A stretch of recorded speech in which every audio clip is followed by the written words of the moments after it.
اور یہ کیسے موو کرے گی، کیسے رہے گی، اس سے آپ کو کوئی مطلب نہیں ہونا چاہیے۔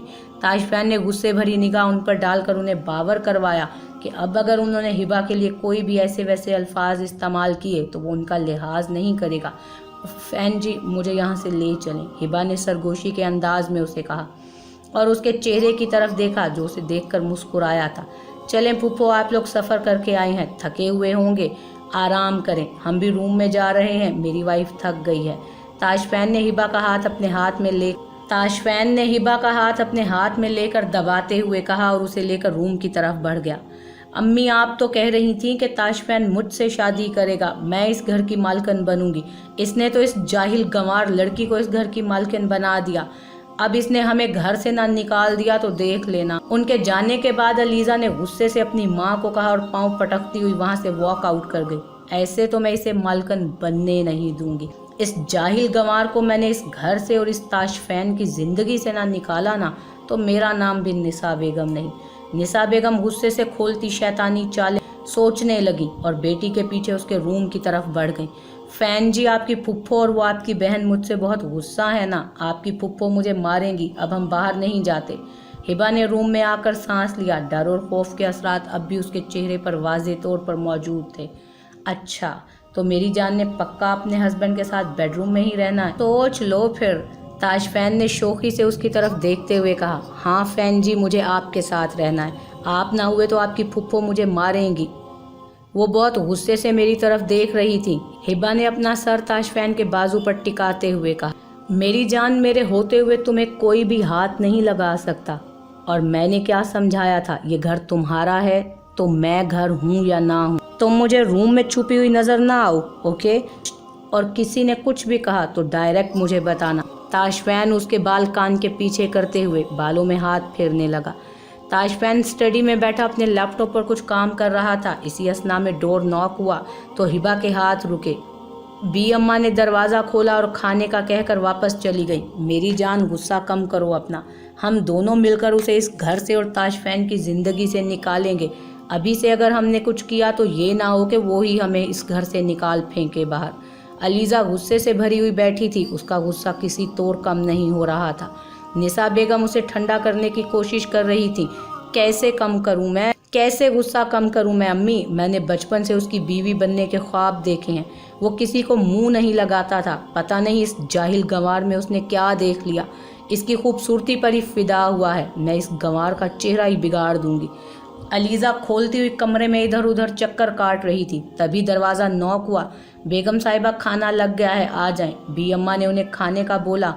اوکے تم چلو، ہم لوگ آ رہے ہیں۔ نسا بیگم نے انہیں واپس بھیجا اور علیزہ کو سمجھا کر ڈائننگ ہال میں لے آئیں، جہاں تاشفین اور ہبا پہلے سے موجود تھے۔ تاشفین ہبا کی طرف جھک کر اسے کچھ کہہ رہا تھا اور ہبا شرما رہی تھی۔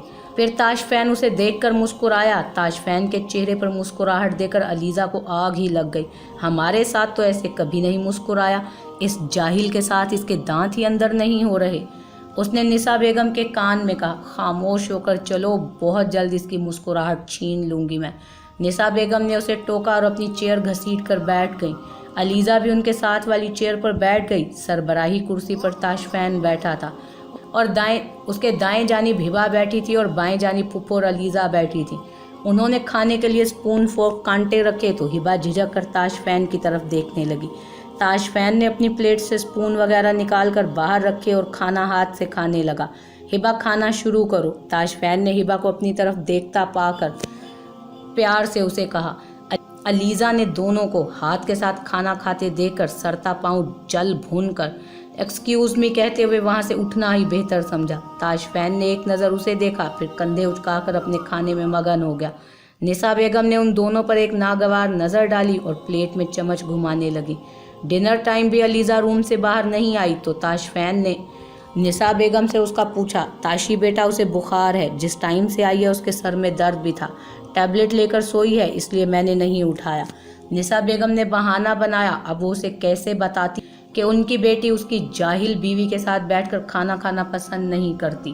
اچھا، تاشفین نے نارمل انداز میں کہا اور کھانا کھانے میں مصروف ہو گیا۔ ہبا کھانا کھا کے چائے کا کپ بنا کر روم میں لے آنا۔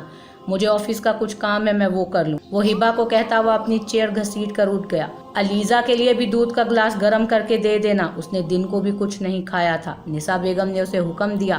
تاش فین جو اپنے روم کی طرف جا رہا تھا پلٹ کر واپس آیا۔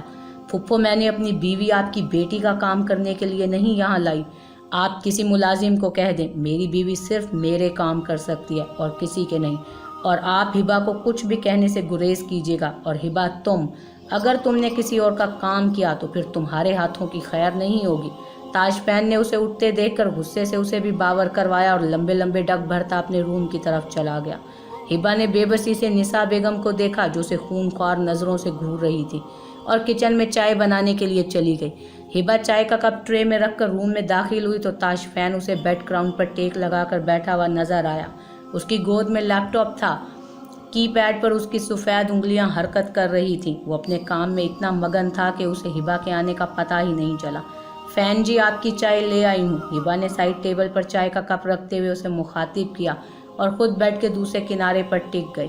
تھینک یو، تاش فین نے اسے دیکھ کر مسکراتے ہوئے کہا۔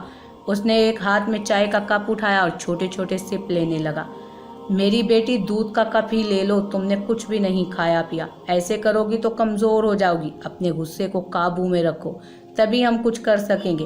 ایسے تم روڈ رہو گی تو ہم کچھ بھی کریں گے تو تاش فین کی نظروں میں آ جائیں گے۔ نساء بیگم علیزہ کے روم میں اس کے بیڈ پر بیٹھی اس کا غصہ ٹھنڈا کرنے کی ہر ممکن کوشش کر رہی تھیں۔ دوسری طرف علیزہ غصے سے لال پیلی ہو رہی تھی۔ وہ کمرے میں لگاتار ادھر ادھر چکر کاٹ رہی تھی۔ اس کا بس نہیں چل رہا تھا کہ وہ ہبا کا خوبصورت چہرہ نوچ ڈالے، اس کا قتل کر کے ایسی جگہ پھینکائے جہاں تاش فین کی روح کو بھی اس کی خبر نہ ملے۔ ایک کیا اس کی چہیتی ردا کم تھی جو ہر وقت اس کے ساتھ چپکی رہتی تھی، اب یہ بھی آ گئی۔ اور دیکھا تھا نا امی، کیسے اس گنوار کے ساتھ وہ اسی کی طرح لنچ کر رہا تھا۔ میرا بس نہیں چل رہا تھا، میں وہی پلیٹ اس کے سر پر دے ماروں۔ وہ غصے میں کھولتی ہوئی اپنی ماں پر بھڑک اٹھی تھی۔ اچھا ٹھنڈی ہو جاؤ اب میری جان، غصہ تو مجھے بھی بہت آیا۔ کیسے وہ اس کے سامنے مجھے بے عزت کر رہا تھا، دودھ گرم کرنے کے لیے ہی کہا تھا میں نے اس کی بیوی کو، ایسے بھڑک رہا تھا کہ جیسے پتہ نہیں میں نے کیا کہہ دیا ہو۔ اور وہ منحوس معصوم بن کر ایسے بیٹھی تھی جیسے اس سے شریف اور معصوم اس دنیا میں کوئی نہیں۔ تم فکر نہ کرو، ہم دونوں مل کر اس کا جینا حرام کر دیں گی، پھر خود ہی بھاگ جائے گی یہاں سے۔ نساء بیگم نے چہرے پر شیطانی مسکراہٹ سجا کر کہا، اب تم سو جاؤ، دودھ پی کر میں بھی آرام کر لوں، صبح سے تھکن ہوئی ہے، اوپر سے اس منحوس کی وجہ سے سر میں اور درد ہو گیا۔ نساء بیگم اسے کہتے ہوئے اپنے کمرے کی طرف چل دی تو علیزہ اپنا سیل فون اٹھائے روم سے نکل کر ریدا کے روم کی طرف بڑھی، وہاں سے اس کی گاڑی کی اٹھا کر گھر سے باہر نکل گئی۔ صبح اس کی آنکھ کھلی تو تاش فین کے سینے پر سر رکھے ہوئے تھی۔ اس نے آہستہ سے خود پر سے اس کے بازو ہٹائے اور اٹھ کر واش روم چلی گئی۔ منہ دھو کر باہر آئی تو تاش فین ابھی تک سو رہا تھا۔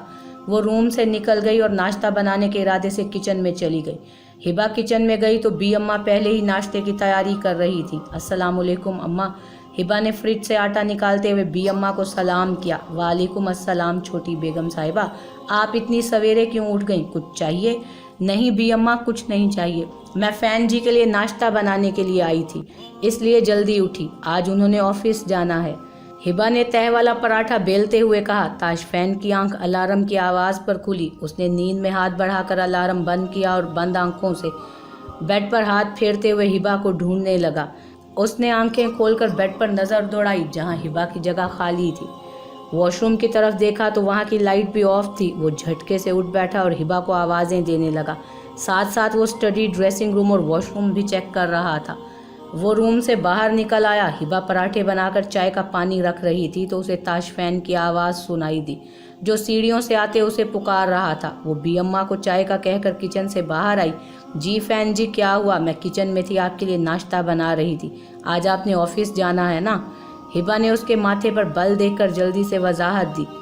تاش فین کے چہرے پر مسکراہٹ آئی۔ اس نے ہبا کا ہاتھ پکڑا اور اسے روم میں لے گئی۔ آج کے بعد میرے جاگنے سے پہلے روم سے باہر مت جانا، میں جاگ کر سب سے پہلے تمہارا خوبصورت چہرہ دیکھنا چاہتا ہوں، ہر روز۔ تاش فین نے اسے صوفے پر بٹھایا اور اس کے سامنے کارپیٹ پر پنجوں کے بل بیٹھ گیا اور اس کے دونوں ہاتھ اپنے ہاتھوں میں پکڑ کر پیار بھری نظروں سے دیکھتے ہوئے اسے کہنے لگا۔ نساء بیگم کی آنکھ تاش فین کی آواز پر کھلی۔ جب وہ ہبا کو بلا رہا تھا وہ اٹھ کر باہر آئیں تو وہ دونوں سیڑھیاں چڑھ کر روم کی طرف جا رہے تھے۔ پتہ نہیں اس منحوس کے ساتھ کیا ہوا ہے، صبح صبح کیوں چیخ رہا ہے۔ واپسی پر بڑبڑاتے ہوئے علیزہ کے روم کی طرف بڑھ گئیں وہ۔ انہوں نے ڈور پر ہاتھ رکھا تو وہ ان لاکڈ تھا۔ انہوں نے دروازہ کھول کر اندر قدم رکھا تو سارا کمرہ سنسان پڑا تھا۔ پیشیکن بستر اس بات کی چغلی کھا رہا تھا کہ علیزہ رات سے گھر نہیں آئی ہے۔ اب یہ لڑکی کہاں چلی گئی ہے، نہ آنے کا کچھ بتاتی ہے نہ جانے کا۔ تاشفین نے دیکھ لیا تو بھڑکے گا اس منحوس گنوار کے ہوتے ہوئے۔ نساء بیگم صوفے پر بیٹھ کر اسے کال کرنے لگی۔ ابھی انہوں نے سیل ہاتھ میں لیا تھا تو دروازہ کھلنے کی آواز آئی اور وہ لڑکھڑاتے ہوئے روم میں داخل ہوئی۔ نساء بیگم کو ہوش و حواس میں نہیں لگ رہی تھی وہ۔